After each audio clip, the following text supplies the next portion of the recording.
Hey fam, are y'all ready to bake today? Well, if you're not, you better get ready. We're going to go ahead and make some muffins. And these muffins, y'all know muffins, you can eat them any time of the day. And when they come out the oven, they nice and warm. And then you're going to want to put some butter on top.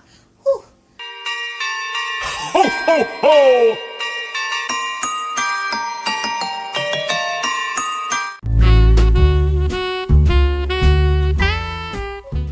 We're going to go ahead and make some raspberry ones today, though. Right there. Now, let me tell y'all real quick. I had to go to the store just now to get these because I had the fresh raspberries. I looked in the refrigerator yesterday. They was good. Today, I go in there. They starting to get the little fuzzy stuff on it. I'm like, oh my goodness. Come on. Is it me or is it the fruit is just getting horrible? That's another reason why I don't even buy strawberries anymore unless you're going to eat them that day. So how do you preserve your fruit to make it last longer, or do you just buy the frozen fruit now? Which one y'all get? Now don't look at this and get scared. It's going to be real easy to put these muffins together. Now because we baking, you're going to need 2 bowls. You're going to need one for your dry ingredients, and we're going to need one for the wet ingredients. We're going to go ahead and start with the dry because that's the most time consuming. This is 4 cups of flour right here. We're going to sip this flour first because that's going to get all the lumps out and make it nice and smooth for our batter. So don't skip this step.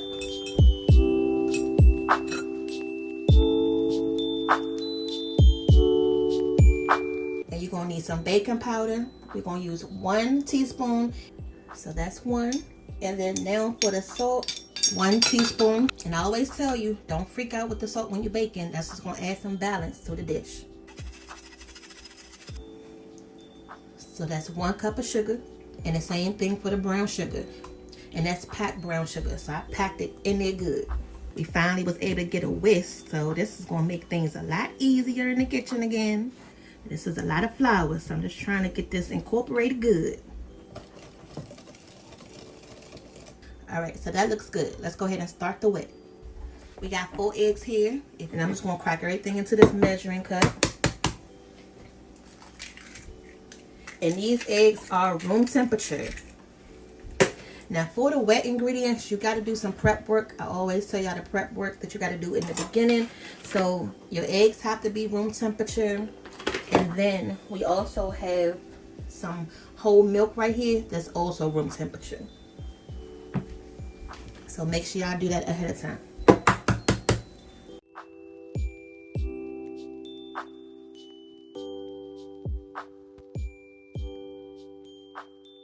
I have a cup of oil. You're going to need some melted butter. So you need a whole stick. Now let me make sure I tell y'all this real quick. Don't put your hot butter into your eggs because then you're going to scramble your eggs up. I only put this butter in the microwave for like 5 seconds. It's still warm. So you see it's not even melted all the way. That's fine. That's all you need.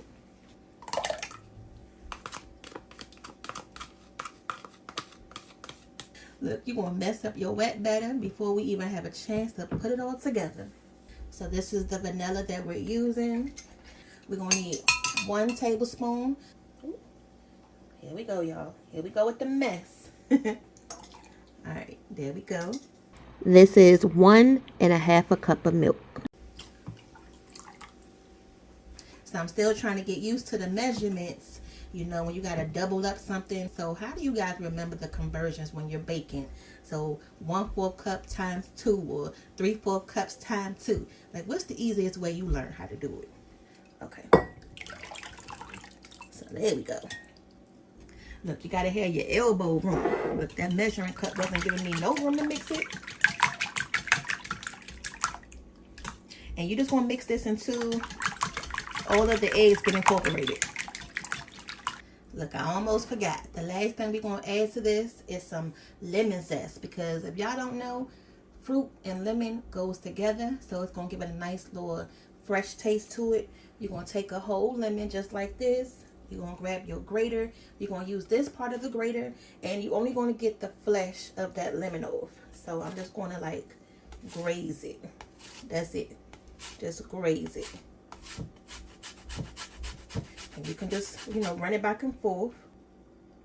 And that's the zest right there that you want. So all you got to do is just keep rotating your lemon around in the circles. until you get enough zest on. Okay, y'all, so that's how much zest I ended up with a little bit in the bowl right there. So it's probably gonna be about like a teaspoon of zest, and you shouldn't see any of that white pit afterwards. That's how you know you did it right. So y'all ready for the fun part? We gonna put it all together. Now I did find a big bowl. Forgot I had this one. So we're gonna go ahead and use this today. First, you're gonna put all of the flour. Now this is the good thing why you need a big bowl, because we wouldn't have been able to put all of that flour in it and all of that liquid without making a mess. Now to your flour, you're just gonna go ahead and add all your wet ingredients. Don't worry, we haven't forgot the raspberries yet. Y'all gotta be patient. We haven't got there yet. And you're just gonna gently get it to stir until all of the flour is mixed in good.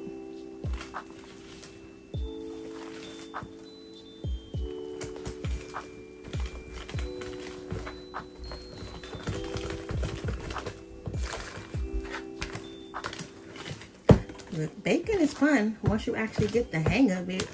You be so scared because you don't know if your measurements gonna be right, and you know, once you taste it, if the batter gonna be right once you actually bite into it.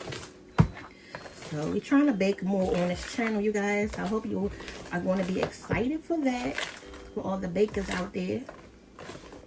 Now this is good. You don't want to over mix it. So as soon as you get the batter mixed in, you don't see any more flour, that's it. So now we're going to go ahead and add the raspberries. Now I'm going to use these frozen ones. You can use the frozen or the fresh. Another reason why I didn't get the fresh ones again was because we're going to need at least 2 cups worth of the raspberries for doubling the recipe. But if you're not going to be doubling the recipe, you can use the fresh raspberries, 1 container or so, and you'll be fine. But I know these raspberries are so expensive right now, so to get enough fresh raspberries that you want, to make sure you have enough in every bite, you're going to end up spending at least like $12 on the fresh fruit. Yeah, it's ridiculous. Whereas this bag of frozen was about $4 or some change. We just want to put them right in. That smells so good. But once you have them in there, you're just going to fold them over. Don't stir it. And you can use whatever fruit you like. So if you don't want the raspberry ones and you want the blueberry ones, or your banana, strawberry, just make it how you want to. We just showing you how to get the basics done. You're going to need some unsalted butter or some spray to line your pan with if you don't have any cupcake liners. So go ahead and get those together as well. I had to taste that batter.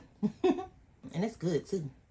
Other than getting your batter right, this part right here is going to be the most important part, because you don't want to do all this hard work and then your muffins end up sticking. So what you're going to need is some unsalted butter. If you have some cooking spray, you can use that too.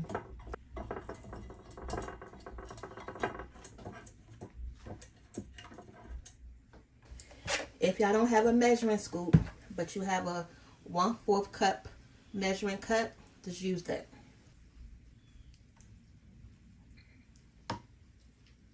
The one thing with these raspberry muffins, the color looks so pretty. You can see that the raspberries is changing the color of the batter. That looks so cute, y'all. Alright, so we're going to go ahead and see how many muffins we can get out of this batter.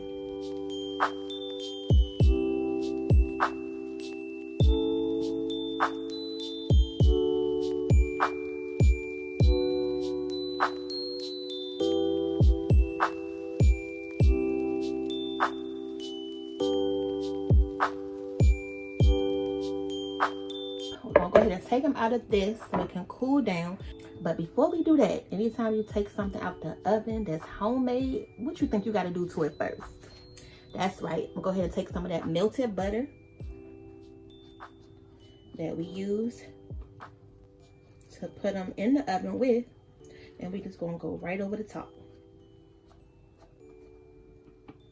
Now after the 20 minutes, I did put them on broil because the color just wasn't dark enough for me.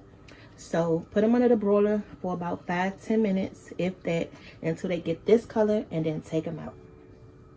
All right, so let's go ahead and take them out, and then we're gonna put them on the cooling rack because these gotta cool down. And then once they cool down, I'm gonna show you guys what we're gonna put them in.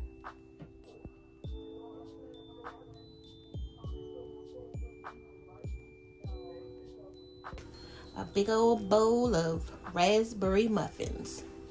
Alright, so let's go ahead and break one open. You see this one got the raspberry peeking through. Look at that. Ooh. Oh yeah. Now just put your butter right there on either side and then go in. We hope y'all enjoyed this quick video. Well, it may not have been too quick, but we try to make it easy enough for you. I'm gonna go ahead and cover these up so the kids can get one. All they gotta do is just take one and go. But that's it, y'all. We hope you enjoyed this video of making these muffins today. And don't worry, we're gonna be doing some more baking, so make sure y'all come back tomorrow, okay? Because you never know what's coming up next. See you later.